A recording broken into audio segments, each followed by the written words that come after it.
I know it's been a while since you've seen me hold this book in my hands, but the thing is, the four prompts that I'm going to tackle today were four prompts in a row that I didn't really have ideas for and I didn't really want to do.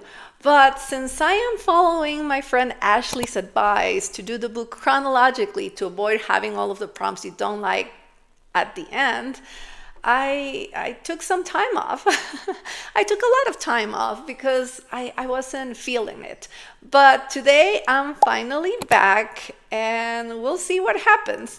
If you're new here, welcome to my channel. My name is Paula and let's get creative. Okay, so here's that first prompt. And this is the one that brought me back to the book since I finally got an idea on what to do for it. I was ready to face the worst prompts I've seen so far in the book chronologically, and this first prompt read, create fear. Draw the most terrifying monster you can come up with. I'm not good with monsters. I don't watch scary movies. I do not like doing that to myself. It worsens my sleep and my anxiety. No. I even had to stop watching The Boys. It was just a little bit too much for me. I rather just watch happy things, comedy, stand-up, YouTube, things that keep me inspired, smiling, or laughing, so I had no clue on what to draw. But then I thought I'd take a children's approach to it and thought, okay, maybe what I can do is draw a kid's room and have a monster under the bed. So as you can see, I sketch a bed that's going to be in a room, and this is going to be my main element to hide the monster. And I even added a plush version of Bobby on top of the bed next to the throat pillow. I love pandas, so now I like having Bobby, full name Bobby Boo Boo Panda, everywhere. I outlined my drawing and then I used an X-Acto knife to cut the front of the bedspread because I want this part to be able to be pulled up to reveal the monster under the bed.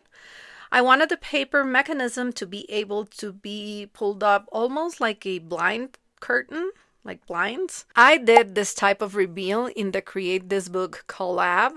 If you haven't seen it already, I truly recommend you check it out. There's a playlist that I'm going to link below, and this is a fun challenge to follow, seeing all of these different artists putting their work in a single copy of the book. So for this mechanism to work, I needed to cut a small slit on top of the bedspread too. Once I did that, I quickly realized I had made a mistake on how I drew the bedspread because I wanted the monster's eyes to peek out before you could entirely see him. And I did not allow enough space underneath the bedspread to do so. So I redrew that and I had to cut it again. Now I had that space ready, so it was time to bring in an extra sheet of paper to sketch the monster underneath the bed. The curve of the bedspread marked the curve for the eyes, and this angle helped those eyes look a little bit more evil. But my idea is gonna be that once you pull back the bedspread, you'll realize it's not an evil monster hiding underneath the bed, but a cute little puppy. I got this idea because my dog has an underbite and he likes to be underneath my son's bed. And when we're looking for him, if we point a flashlight to him, his eyes reflect light and he legit looks like a little monster hiding under there. After everything was drawn and ready, I painted the scene using lots of blues and purples because I wanted it to look like it's nighttime.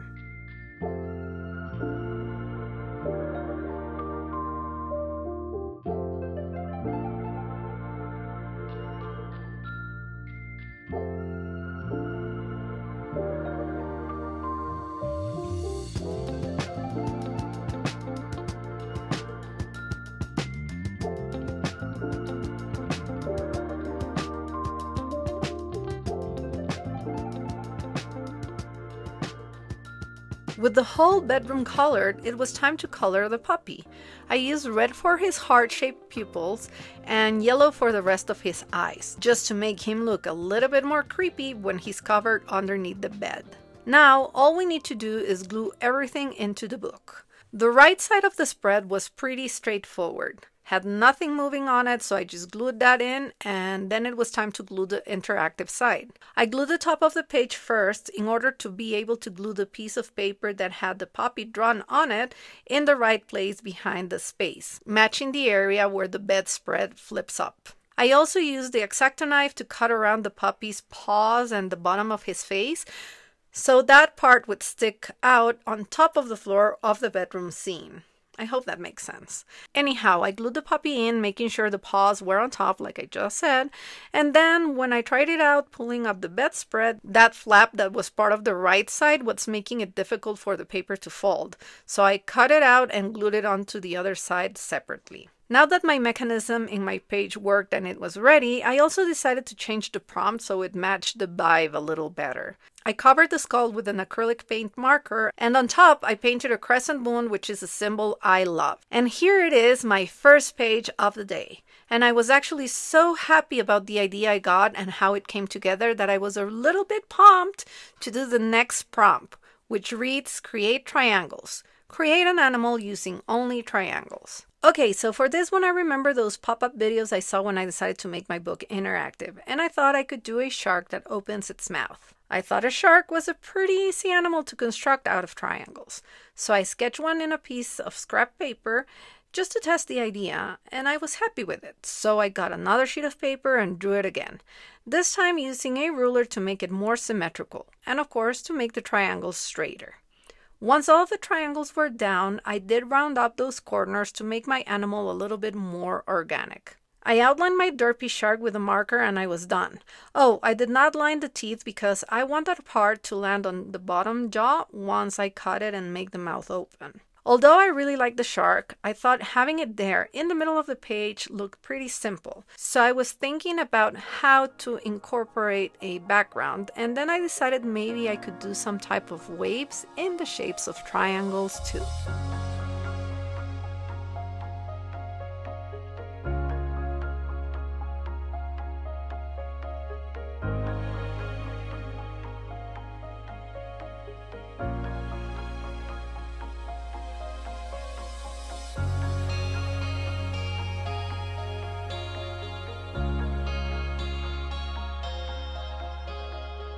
With the illustration ready, it was time to cut a slit through the mouth of the shark for it to be able to open and close.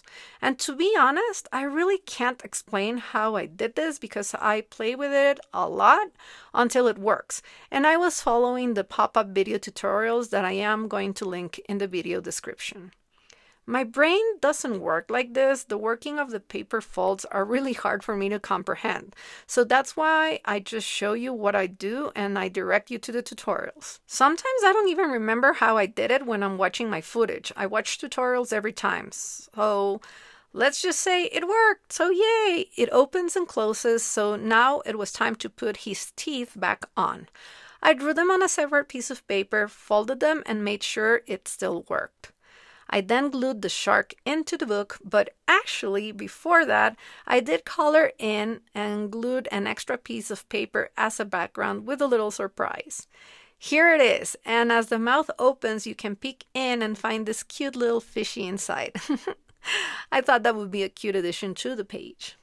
And on to the next, and this is definitely the worst. This was the one I was dreading the most. I mean, I usually use my fingers when I'm painting to smudge something little or whatever. And believe me, I do not mind having my hands stained with paint, but for some reason, I was not looking forward to the finger painting at all. I think I don't have the dexterity for that, so I wasn't happy with it. So I'm starting with an extra piece of paper that I'm dividing into equal sections.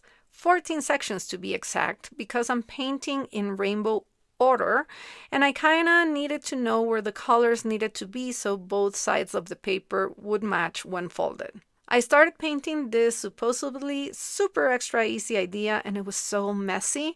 I had no control, and every single second of this process I was wishing I could get a brush to blend or to fix something, but I couldn't. While that simple mess dried, I thought I would do a little something to the page. I thought it would be a good idea to paint directly onto the pages. I was going for a sky to put my rainbow on top of, so I painted with blue in a cloud shape.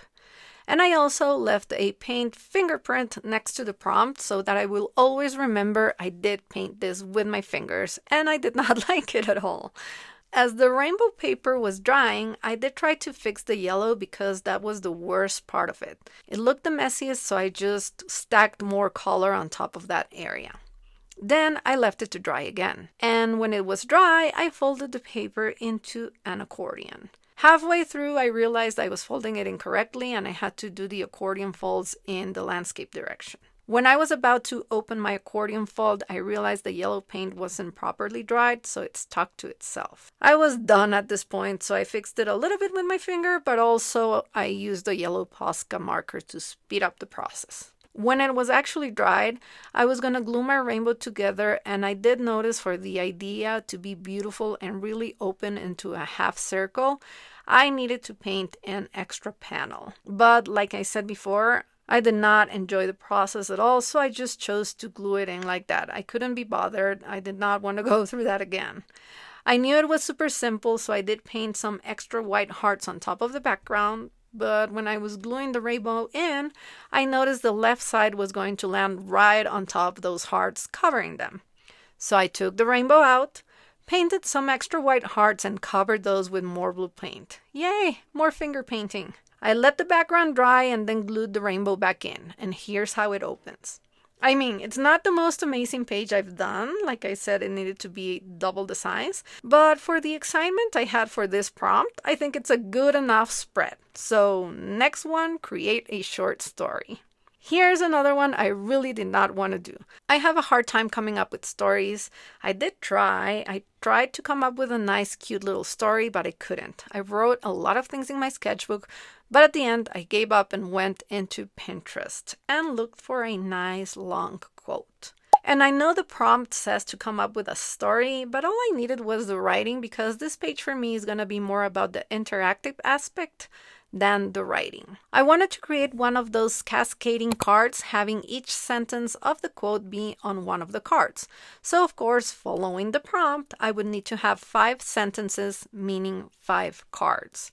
I cut 5 squares to use as the cards and a long rectangle to hold the mechanism for the cascading card. Of course, for this one, I did watch a couple of tutorials to figure it out too, so I'll link one below too. First, I took the rectangle, I cut it and folded it back and forth like I saw in the tutorials on the little line spaces I had for each one of the cards. I then painted each square in a different color, trying to go for rainbow, but not really because my markers don't have the colors I need for that. I put them in the order I wanted them and wrote one sentence of the quote on each. When I finished, I saw them and I thought they were so meh. And I thought I could definitely do something better. So I cut an extra set of squares out of colored paper, and this time I played a little bit with my handwriting when copying the words from the quote. I thought I would play by mixing fonts and changing the sizes of letters, making it look a little bit more joyful and interesting. And I think that was definitely an improvement. Now that I had all of the phrases ready, I started to glue them on the rectangle in order, folding the rest of the rectangle back and adding this thin strip of paper so the paper would have something to support it as it rolls up and down. I pulled it to see if it worked, but it was getting stuck, and I figured the reason was because the folds were not creased enough, so I fixed it and tested it again, and now the card cascades like I wanted it to. Okay, now to figure out where to place my card on the spread. I chose to put it on the side that did not have the prompt because there was a little bit more space there, but that left me with the whole left side empty and I couldn't think about what to draw on there. So I thought I would use the idea generator spinner I made in this same book to come up with a character. The arrow does not spin as well now that it doesn't have the metal brad on it, but I thought I would still give it a try. So I flicked it and it landed on cat. And then I flicked it again and it landed on fruit. Okay, I have enough to create something. I incorporated the fruit by having my cat wear a cap in the shape of a strawberry. I see a lot of people doing this to their cats. They place them in these funny hats or big plushy character things. Poor cats. So I had my cute cat wearing a strawberry hoodie, and I wanted him to be sitting there kind of pointing at the beautiful quote with one of his paws. And I've struggled with this pose before. I tried it when I painted a lion for one episode and I just gave up. I couldn't have the paw up. This time I really wanted his paw up, so I tried and tried. I could not figure out how to make it look right, even with reference pictures. The paper got so messy because of all of my sketching and erasing, And I finally got it where I thought it was nice enough to outline it. And it still looks super weird.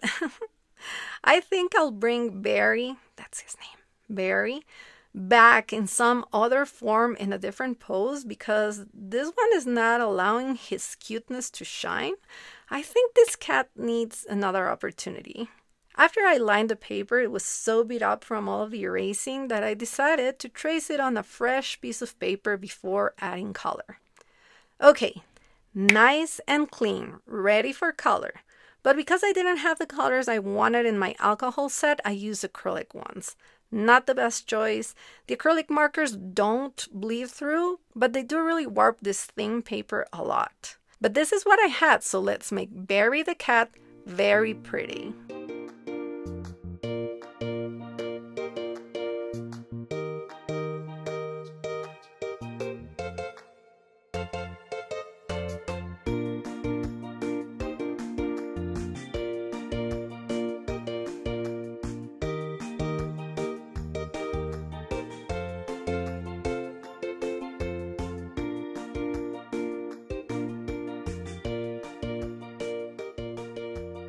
Okay, so now Barry and our card with the story, which is actually a quote, are ready.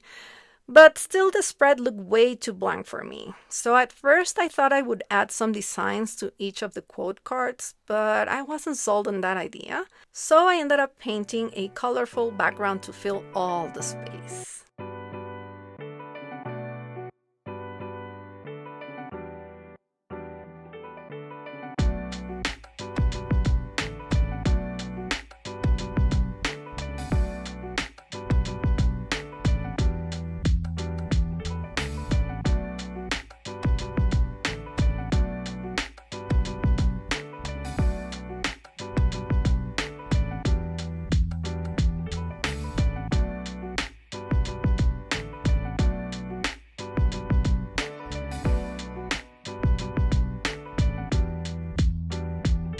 Done! It is very extra and groovy, but I was really happy on how this floral background came out.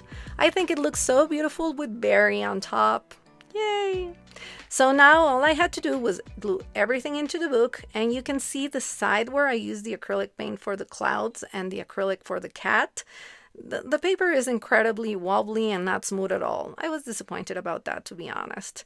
It was really hard to glue the new page on because it was so bumpy. So from now on, it's going to be alcohol markers and color pencils on my book. With the pages in, I needed to paste the card inside, and I only glued the strip that holds it together onto the book because I need the other part to be able to move. With that last prompt, let's take a look back at everything we made today. Here's Barry with her little birdie friend pointing at that amazing quote that I bent somehow when I closed the book earlier. Anyhow, here's the cascading card for the quote, and I love it. I love what it says. How cool is it that the same God that created oceans, mountains, and galaxies looked at you and thought the world needed one of you too?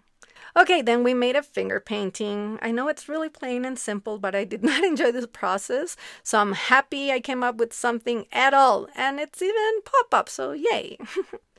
We have our shark. I actually love this guy. I think he came out so cute with the triangles. I love his expression, and of course I love the movement of the page and how you can peek in to find that little fishy in there. I really like this one. If we don't count the finger painting, it's really hard for me to choose a favorite today.